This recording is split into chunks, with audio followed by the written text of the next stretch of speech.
tell us what we have here and what we're doing today. All right, guys, I'm here in the California Mother Lode. There are some really, really rich quartz veins around. We're gonna get it back to my shop and see if we can find any hard rock gold. Today, we're gonna focus on crushing, concentrating on smelting them, and seeing how much gold we can find from these hard rock veins in the Mother Lode of California. Why is the metal floating?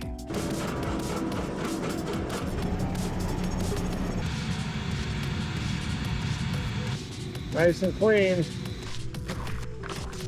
Jason, did you make a mistake? I did. Here is the stuff we're looking for. Any of this quartz could potentially carry really, really good gold.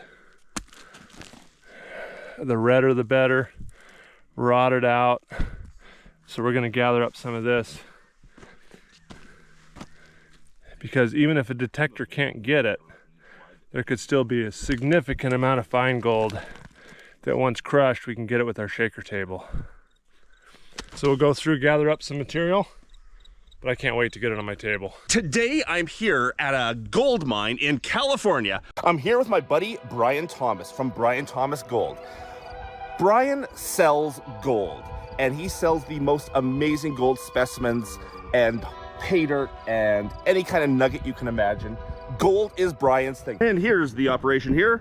Dave's gonna be running the excavator. We're scraping off the wall. There's a vein, there's a horizontal vein running through it of quartz, gold-bearing quartz. Just a little guy, but I see the gold all over it. So here are the pieces of gold, plus a couple I actually cleaned up already. I'll show you those in a second. But there's visible gold on every one of these pieces of quartz. I am back from my trip from California, and we are ready to process those samples that Dan Hurd has collected for us. He's back here at the back of the truck working on his own video. I was not there when these were collected, and so Dan did all the collecting. He took some really good video of it. He also talks a lot about the geology and why we're interested in these rocks, why they could have gold in them, how they formed. So go check out Dan's video over on his channel. I'll put a link below to get the backstory on these rocks. So Dan Hurd is here. He's brought some samples for us. Dan, real quick, tell us what we have here and what we're doing today.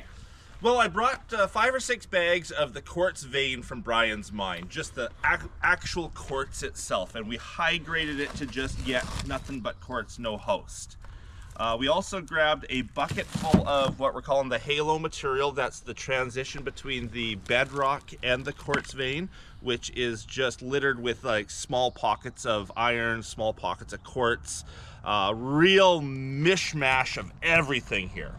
Then we grabbed a bucket of just the host material, which we're calling a sandstone, but it's not. It's actually a metamorphosized greenstone or something, but it really looks like sandstone. And we brought a full bucket of that, which is sort of the altered host material that has been baked outside of that quartz vein. And it's loaded in pyrites, and because it has pyrites, it could have gold. So there's the 3 different materials, and we don't know what we're gonna find in this. We couldn't detect any gold in any of this or see any gold, but we're really hoping that there's still gold that we can recover through your machinery. We're gonna try and run these 3 samples independent of each other. There's gonna be a little bit of holdover in the hammer mill because we can't get it all the way cleaned out, but we're gonna try and do our best to get each sample independently run through the system, and then we can figure out how much gold we have from each sample. I also believe we're gonna weigh these so we can get kind of an ounce per ton calculation done at the end. All right, our host rock bucket weighs 51.5 pounds. Our halo, kind of intermediate between the vein and the host rock, is 59 pounds. We got all our quartz weighed up at 284 pounds. So that's not a bad sample, a little over 1/10 of a ton. We have enough there to really get a good representative sample of the vein and figure out kind of ounces per ton. Now let's get to crushing. We're gonna start up the system now. You've all seen this thing run, but if you haven't, here's a quick overview. We're gonna start at the jaw crusher here behind us. That's gonna take the coarse ore and crush it down to about 1 inch, 3/4 inch minus. It's gonna go up the conveyor belt into the hopper module. That's a holding feeder, so we can evenly feed out the bottom of that up into our hammer mill. The hammer mill has a 0.8 millimeter screen in it, so anything that goes in there has to pass that 0.8 millimeter screen to come out on the table. We run it wet to keep the dust down and to make a nice slurry so it can concentrate out on the table really well. That hammer mill can do 1 ton per hour, and 70% passes 30 mesh and 50% passes 50 mesh. Once it comes out of that hammer mill, it goes down onto the table. All the gold and heavy sulfides are collected in the grooves, which work their way across the table this way into the number 1 and number 2 port. There's a number 3 middlings port, and then the number 4 comes into the spiral classifier. They are dewatered, as you can see here, and they spiral up, dewatered, into our tailings bag. And then all of the water goes into our little tailings pond and is recirculated through the system. We're just running our first bucket of the host rock. It crushed up really nice.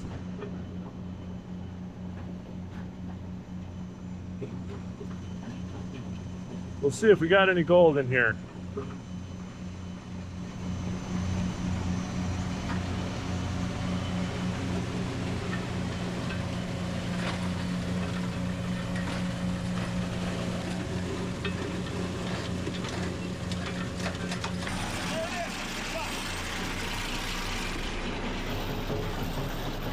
This is the second bucket, that halo or the transition between the host rock, looks like that, and the quartz. And Bryan's found some really nice gold on here in the past. So we're just looking for gold. This is the fun part. Few chunkier pieces. Yeah, we're starting to see some chunkier pieces come out the table from that second bucket, that halo stuff. Dan's got some really good shots with his up-close camera. But we'll take all the cons from this and smelt them down and see what we get. Not as much as I hoped, but we got to brush the table down still, and that might reveal some more gold. Okay, here we go. This is the one we've been waiting for. All of our quartz bags here. Let's get them crushed.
We'll let this quartz run through the system.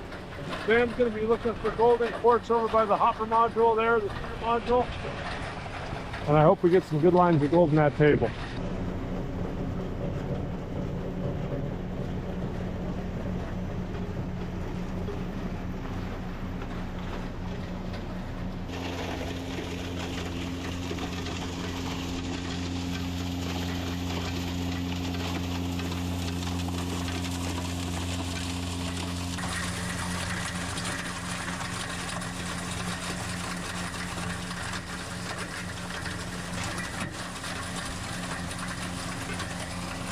So this is a very interesting situation.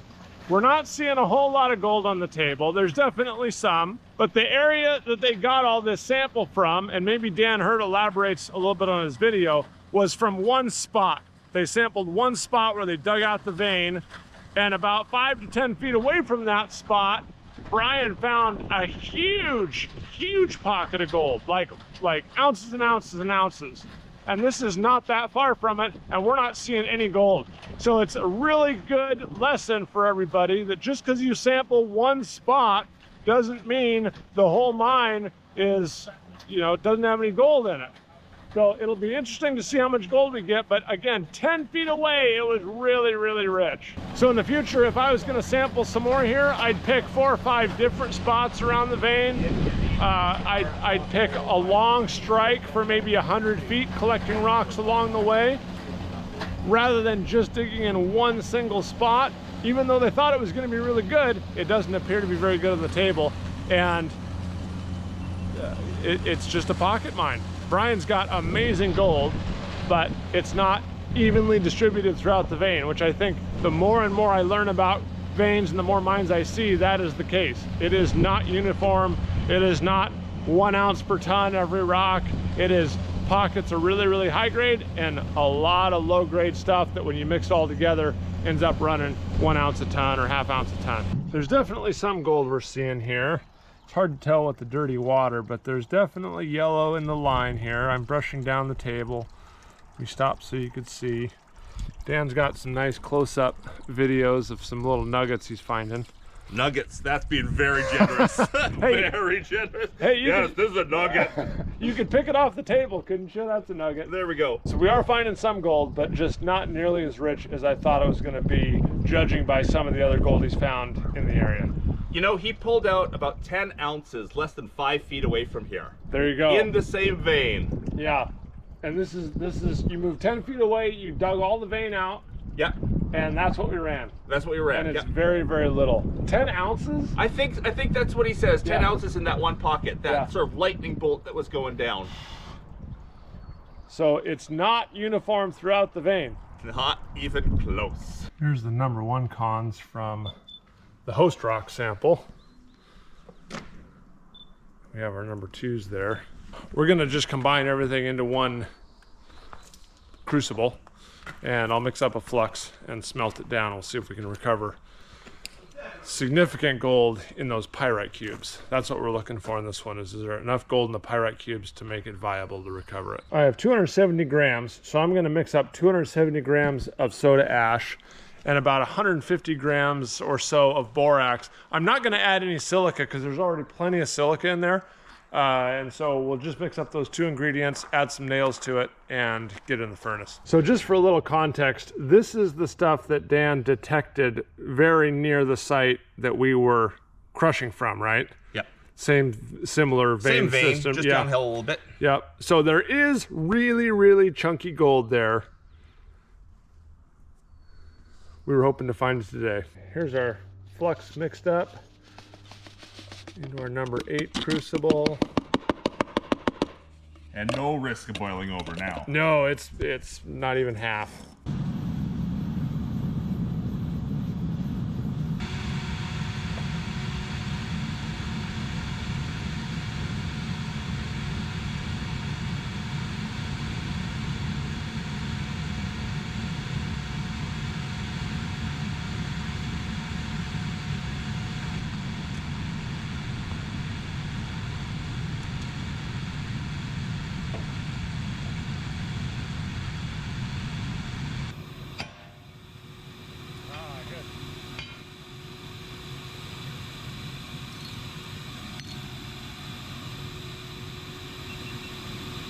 Looking good. I see a prill.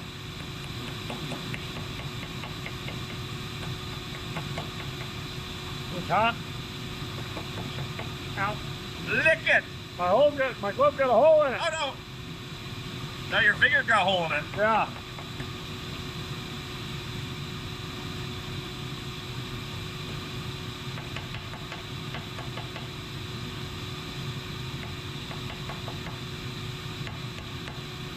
I don't know if that's like a little sheen on the top of the button or what, but still pretty hot. Okay, well, we got our button. We're gonna put it in our preheated cupel.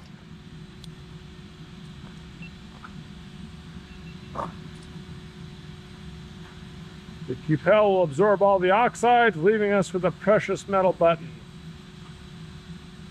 Melt. We want to see you go bleh. Come on, melt. There it goes. It's thinking about it. There it goes. Bleh, bleh.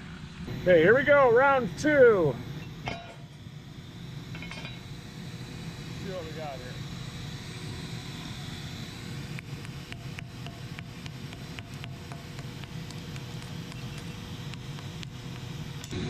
There's our second bead.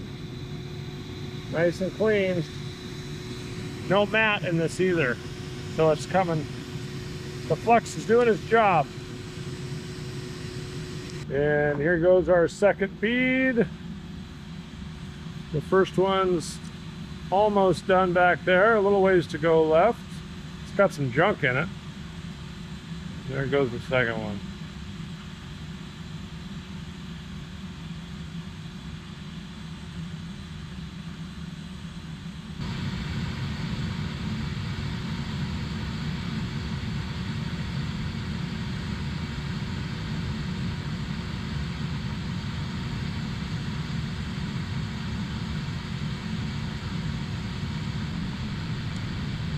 Are those metal beads on the surface?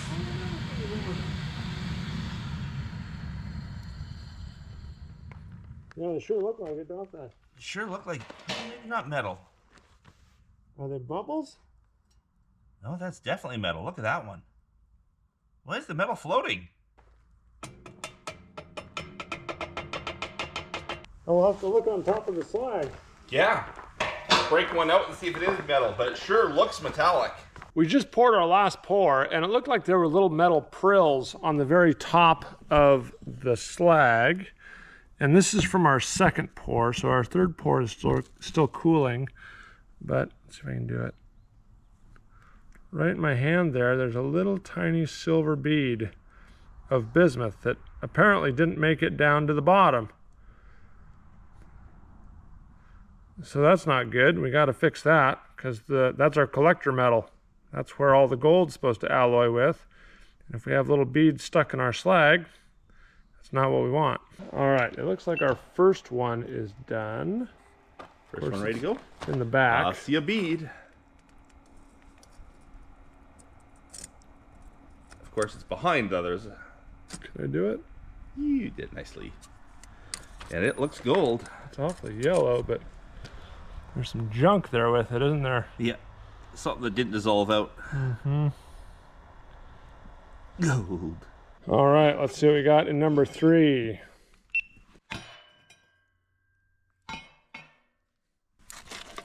Oh, sorry.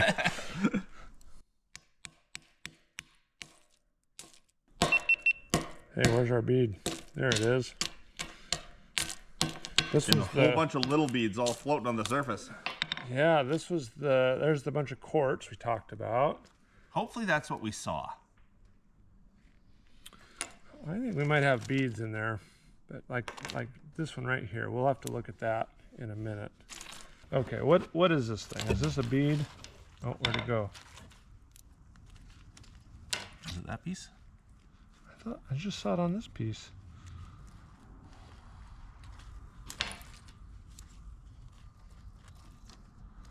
Oh, is that it? No. How about that one? That's a bead. There we go. That's probably it. You think that's a bead of metal? That's totally a bead of metal. That's a bead right there. There's no doubt about it. And it's significant too. It's not tiny, so. Yeah, is that a bead too? Yeah. So we got beads in this for sure. That's not good. No. Is that another one right there? No, that was quartz. Oh no, wait, that's metal. So, we have beads on the surface. Somehow, metal floated. But not in the slag anywhere. It went right to the top. It was either on the top or the bottom. That's very interesting. Very odd. Anybody have any ideas on how to fix that? Leave us a comment. Get that out of the way. Clean this up a little bit.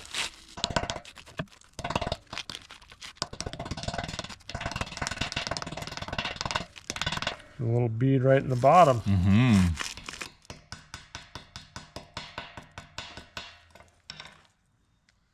I blame the Chapman's flux, but you had it in the previous pour too. We did. This is quite a bit more glassy too. See how glassy it is? It was silica, a lot more silica in the cons, but there's our last prill. Get that in the furnace. All right, we're gonna do a swap here. We're gonna pull out our gold bead. That looks good. And then we're gonna put our new prill in. So our third one is at the back of the furnace. There we be. Well, nope, there it goes. There's a lot of radiant heat coming off that. It's very hot. Wow.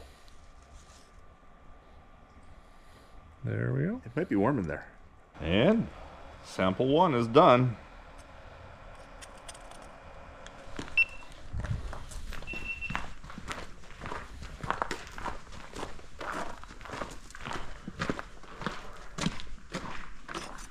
Okay, now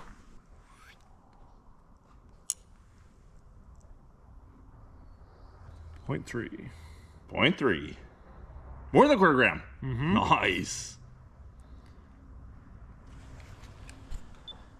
Let's see, 0.3. So that was from 50 pounds, which is a 20th of a ton, which means that's 6 grams per ton.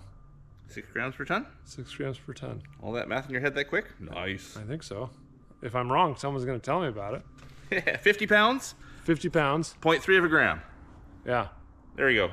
Nope, my math's wrong. It was a 40th of a ton. 50 pounds, only a 40th of a ton. So that means there's 12 grams a ton. Oh. 12 grams a ton. Jason, did you make a mistake? I did. I don't remember what I ran in the hammer mill before. The Griffin, the Golden Griffin. So there could be some contamination there, but not all that is contamination. Here's our last 2 beads. Oh, the one in the back went quite a bit more. So here is the second. What was the second one? That's the halo material, the halo. transition between the quartz and the sandstone. Yep. And that was a 50 pound, I think it was 60 pounds the bucket was. Waiting for it to blick over. Is it still liquid? It is.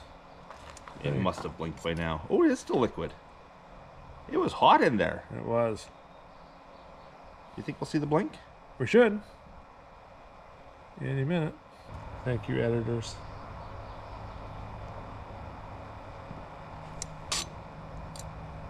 There it goes. Whew. Cool. So that is the halo. Let's pull this last one out. This is, oh, and that one is solid.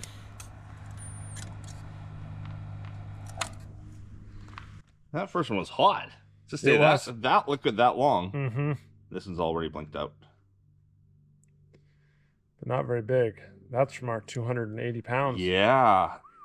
That means that the quartz vein itself was the least of the ores. The least. Yep. Okay, let's weigh this one first. All right. Second bead from the halo material. 0.184 grams. About half of what the sandstone had.